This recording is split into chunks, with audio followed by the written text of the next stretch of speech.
नमस्कार विद्यार्थी व पालक मित्रांनो, मी ऋषिकेश कुलकर्णी आपल्या सर्वांचं व्हायब्रंट ऍडमिशन गायडन्स या आपल्या युट्यूब चॅनलमध्ये स्वागत करतो.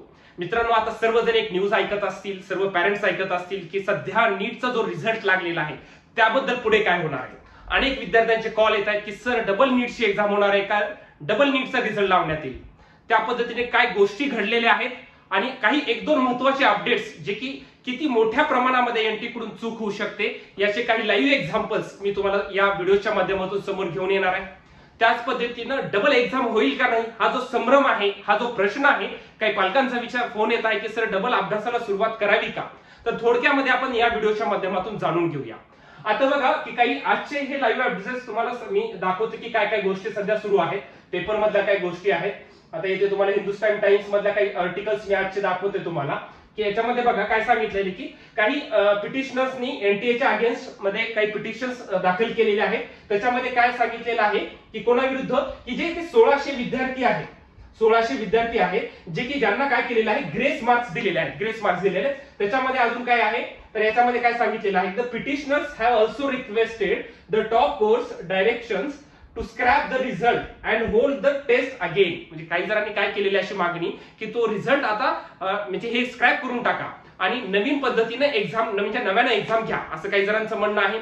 त्या पद्धतीने म्हणजे काय काय गोष्टी घडलेल्या आहेत याच्यामध्ये 1600 विद्यार्थ्यांचाच हा प्रॉब्लेम नसून मित्रांनो, 1600 विद्यार्थ्यांमध्ये जर हा प्रॉब्लेम असेल तर एवढा रिझल्ट मध्ये परिणाम तुम्हाला जाणवला नसता, एवढा रँक वाढलेला नसता. हा विषय फक्त 1600 विद्यार्थ्यांचा नाही, यामध्ये खूप मोठी एक यंत्रणा असू शकते.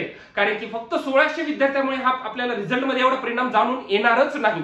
त्याच्यामध्ये समथिंग बिहाइंड गोष्टी काहीतरी आहेत आणि त्याच्या काही काही गोष्टी डे बाय डे आपल्याला पाहायला भेटतात. तर एक्झॅक्टली याच्यामध्ये तुम्हाला एक दोन मी थोडेसे एक्झाम्पल देखील दाखवतो. बघा याच्यामध्ये अजून काय सांगितलेलं, काही विद्यार्थ्यांना 718 आणि 719 मार्क्स आले.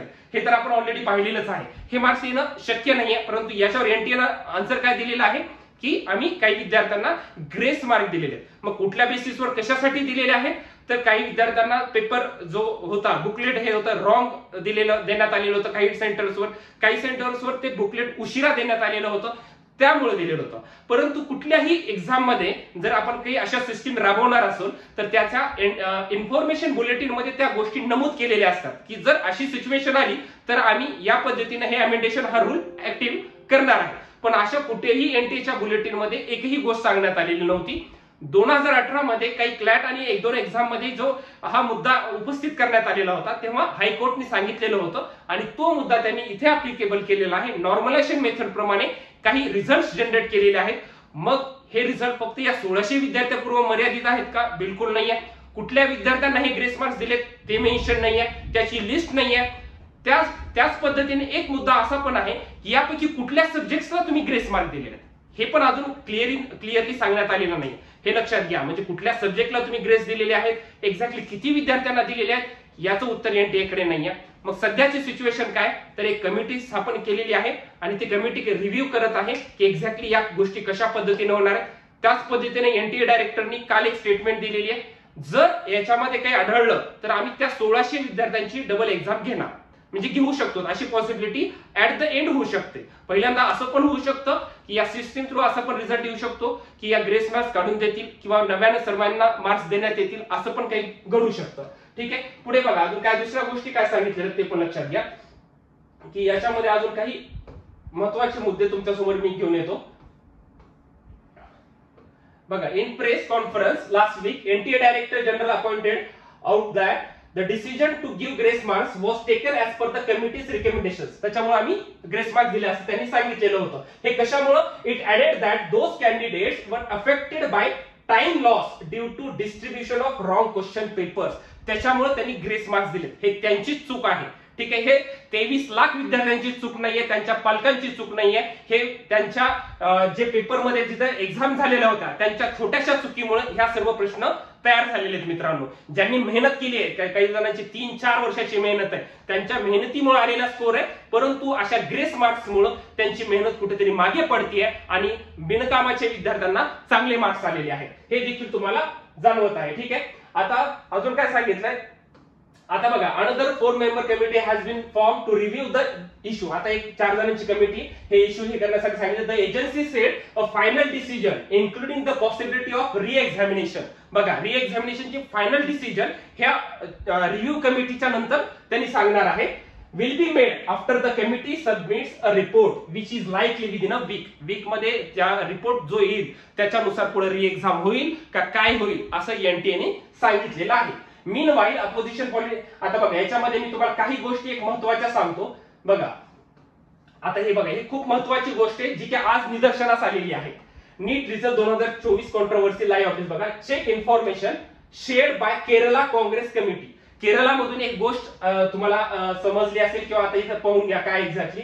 नीट रिझल्ट 2024 बघा, Kerala Congress committee has shared a marksheet of student on it's Twitter handle along with this update. बघा, एक त्यांच्या ट्विटरवर एक त्यांनी एक मार्कशीट शेअर केलेली आहे. सर्वांनी बघितली असेल. त्या मार्कशीट मध्ये एक्झॅक्टली काय बघा, a child who got 705 mark out of 720 marks and a rank of 1321 in NEET 2024, his or her 12th standard marks card says the child failed.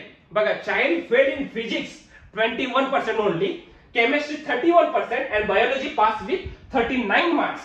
We are not blaming the child for this rank. We are blaming the system, that is NTA. बघा, हे एक गोष्ट घ्या. एक विद्यार्थी केरला मधला त्यांनी post केलेला आहे. ज्या विद्यार्थ्याला 12th मध्ये म्हणजे 12th बोर्ड मध्ये फेल आहे, परंतु त्या विद्यार्थ्याला नीट एक्झाम मध्ये 705 मार्क पडलेत. आता हे कसे पडलेत, कशामुळे पडलेत, का सिस्टीम फेल्युअर आहे, या गोष्टी अनेक गोष्टी त्याच्या पाठीमागे. म्हणजे असे वेगवेगळे एक्झाम्पल्स तुम्हाला बघायला भेटतील. ठीक आहे, म्हणजे लहान गोष्ट नाही मित्रांनो.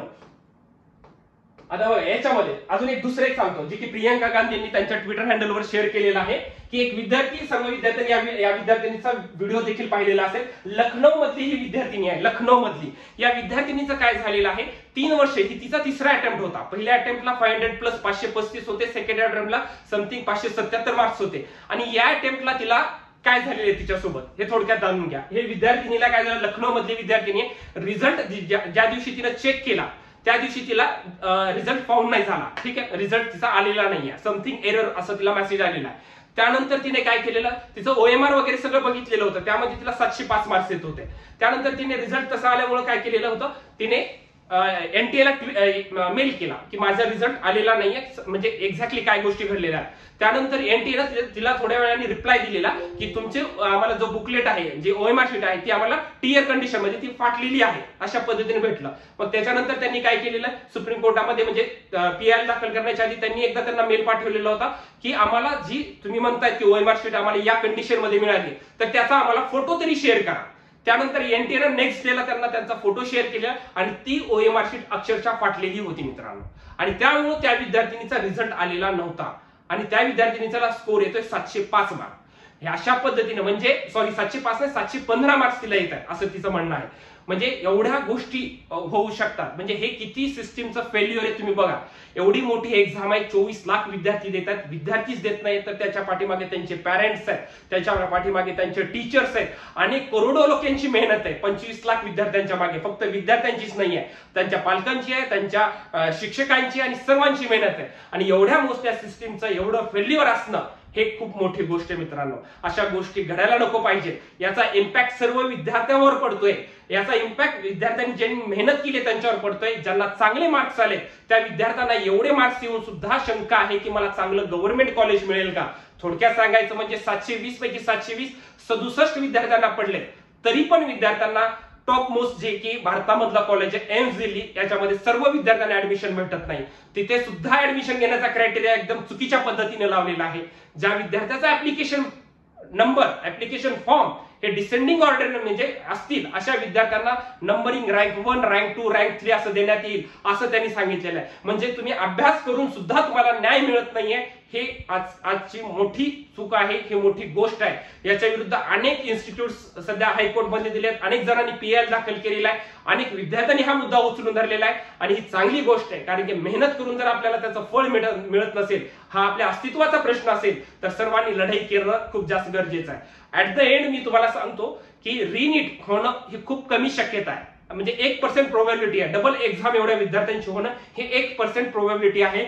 या रिव्ह्यू कमिटीच्या माध्यमातून हे जे फेल्युअर कशामुळे झालंय याचं बरोबर आन्सर येण्याची अपेक्षा आहे, जेणेकरून या 1600 विद्यार्थ्यांबाबत काय गोष्ट आहे हे आपल्याला आउटपुट कळेलच. आणि पहिल्यापासून ग्रेस मार्क कशा पद्धतीने दिलेत आणि किती विद्यार्थ्यांना दिलेत, किंवा एक डबल प्रत्येक विद्यार्थ्याचा स्कोर डबल येऊ शकतो, या 1600 विद्यार्थ्यांचा निर्णयावर काय होईल याच्यानंतर आपल्याला गोष्ट कळेल. त्यामुळे एक आठवडा विद्यार्थी आणि पालकांनी वाट बघायचे, त्यानंतरच काउन्सिलिंग प्रोसेसला पुढे सुरू होईल. तोपर्यंत जे महत्वाचे अपडेट्स असतील मी तुमच्या समोर घेऊन येणार आहे. आणि या सर्व गोष्टीचा इफेक्ट आपल्या महाराष्ट्राच्या कट ऑफवर काय होऊ शकतो याचा देखील व्हिडिओ मी लवकरच तुमच्या समोर घेऊन येणार आहे. तोपर्यंत सर्व विद्यार्थ्यांनी आपल्या युट्यूब चॅनलला सबस्क्राईब करा. असेच महत्वाचे व्हिडिओज पाहण्यासाठी आजच आपल्या या व्हिडिओला लाईक करा. आणि काउन्सिलिंगच्या शेवटच्या बॅचचे ऍडमिशन सुरू आहेत. ज्यांनी अजूनही काउन्सिलिंगसाठी ऍडमिशन घेतलं नाही त्यांनी लवकरात लवकर ऍडमिशन घ्या, जेणेकरून तुम्हाला स्वप्नातलं कॉलेज मिळवून देण्यासाठी आमची संपूर्ण वायब्रंट टीम तत्पर राहील. मित्रांनो, थँक्यू सो मच.